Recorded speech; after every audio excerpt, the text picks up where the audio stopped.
नमस्कार दोस्तों, मैं हूं डॉक्टर अमोल अन्नदाते। कोरोना के इस दौर में कोरोना से बचने के लिए जो भी कुछ पॉसिबल है, जो भी जरूरी है, वो सब चीजें हम कर रहे हैं। लेकिन और एक ऐसी चीज है जो करने से जरूर हमारा कोरोना से बचाव होगा, और वो चीज है विटामिन डी का सेवन करना। मैं ये दावा नहीं कर रहा हूं कि विटामिन डी लेने से आपको कोरोना का संसर्ग होगा ही नहीं, लेकिन विटामिन डी लेने के बाद अगर आपका कोरोना बाधित व्यक्ति से संपर्क आता है तो आपकी इम्यूनिटी अच्छी होने की वजह से आपको कोरोना होने के चांसेस कम रहेंगे। या ऐसे मान लीजिए कि अगर आपको कोरोना का संसर्ग हो भी जाता है तो जिस इंसान के शरीर में विटामिन डी की लेवल नॉर्मल है, उसका शरीर कोरोना से लड़ने के लिए ज्यादा सक्षम होगा, उस पर और उसके फेफड़ों पर कोरोना का परिणाम कम होगा, और इसके चलते उसका कोरोना से मृत्यु नहीं होगा।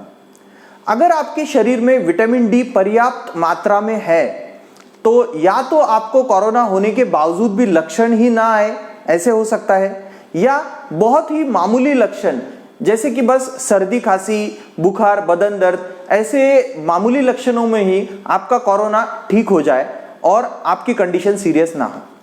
कोरोना टालने के लिए या कोरोना से बचने के लिए विटामिन डी कैसे काम करता है, ये मैं आपको ज़्यादा डिटेल में, इसके मेडिकल डिटेल्स में मैं नहीं जाऊंगा, क्योंकि ये बहुत कॉम्प्लिकेटेड फिजियोलॉजी आपको समझानी पड़ेगी और आपको समझने में वो मुश्किल हो जाएगी। लेकिन आप इतना समझिए कि कोरोना ही नहीं बल्कि हमारे श्वसन मार्ग यानी रेस्पिरेटरी ट्रैक्ट जो होता है, उसके सभी जंतु संसर्ग, अपनी मामूली सर्दी खांसी है इससे लेकर निमोनिया तक, सब जंतु संसर्ग रोकने के लिए विटामिन डी का बहुत महत्वपूर्ण रोल है।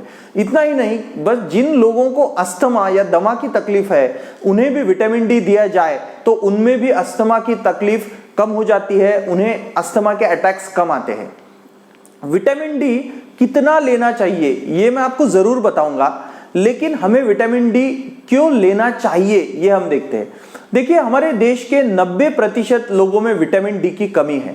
इसका कारण यह है कि हमारे विटामिन डी हमें खाने के हमारे सोर्स से कहीं भी नहीं मिलता है।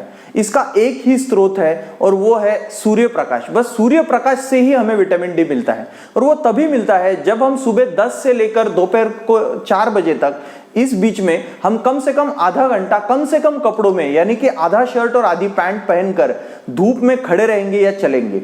ये भी हम करते हैं तो भी हमें पर्याप्त मात्रा में विटामिन डी नहीं मिल पाता, क्योंकि हमारी त्वचा यूरोपियन लोगों से काली है। आप देखते होंगे कि यूरोपियन लोग ज्यादा गोरे हैं, और ये काली त्वचा की वजह से सूरज की रोशनी मिलने के बावजूद विटामिन डी हमारी त्वचा में एब्सॉर्ब नहीं हो पाता है। और ऐसे भी हम 10 से 4 के बीच में धूप में रहना आज की हमारी इस स्ट्रेसफुल लाइफ में पॉसिबल नहीं है। हम आज कह रहे हैं कि कोरोना की महामारी चल रही, लेकिन डॉक्टर के हैसियत से मैं कहूंगा कि कई सालों से हमारे देश में विटामिन डी की बहुत बड़ी महामारी चल रही है, विटामिन डी के कमी की, जो कि हम कभी भी दूर नहीं कर पाए। इसीलिए हम सबको विटामिन डी लेना चाहिए और विटामिन डी की कमी की महामारी को हमें खत्म करना चाहिए। विटामिन डी कितना लेना है ये मैं आपको अभी बताता हूं। आपके लिए मैंने नीचे प्रिस्क्रिप्शन भी दिया है, अगर आपको चाहिए तो आपके लिए प्रिस्क्रिप्शन लिंक से आप ये डाउनलोड कर सकते हैं, उसका प्रिंट ले सकते हैं। उसका प्रिंट लेकर आप फार्मासिस्ट के पास जाइए और वो आपको ये दवा दे देगा। आपको विटामिन डी लेना है 60,000 इंटरनेशनल यूनिट। मेरे हाथ में देखिए ये बॉटल है और ये सैशेट है, किसी भी कंपनी की आप ले सकते हैं। आपको ये बॉटल या सैशेट, आप बॉटल सीधा ले सकते हैं। एक बॉटल में 60,000 इंटरनेशनल यूनिट्स होता है और सैशेट में भी।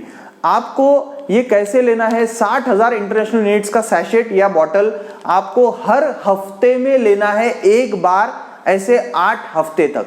याद रखें, मैं फिर से रिपीट करता हूं, 60,000 इंटरनेशनल यूनिट्स का एक बॉटल या सैशेट आपको लेना है 8 हफ्ते तक, हर हफ्ते में एक बार। इसके बाद आपको क्या करना है, 8 हफ्ते के बाद, ये 8 डोसेस हो जाने के बाद आपको हर महीने में 60,000 इंटरनेशनल यूनिट्स लेना है, या तो सैशेट या बॉटल। फिर से, विटामिन डी कब लेना चाहिए?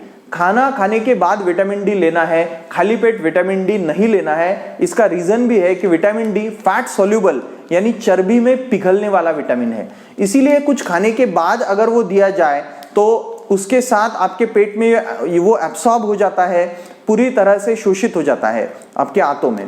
विटामिन डी हमारे कोरोना से बचने के लिए और प्रतिकार शक्ति के लिए ही नहीं, बल्कि हमारे मांसपेशियों के लिए। आप बूढ़े बुजुर्ग हो, जवान हो, जिम जाते हो, फिर भी आपको किसी भी एज में मांसपेशियां और हड्डियां मजबूत होने के लिए ये जिम्मेदार होता है, उसके लिए भी जरूरी है। अगर आपको बैक एक की तकलीफ है, गर्दन दर्द हो रही है, तो भी आपको विटामिन डी जरूरी है। छोटे बच्चों में भी विटामिन डी जन्म के पहले दिन से जरूरी होता है।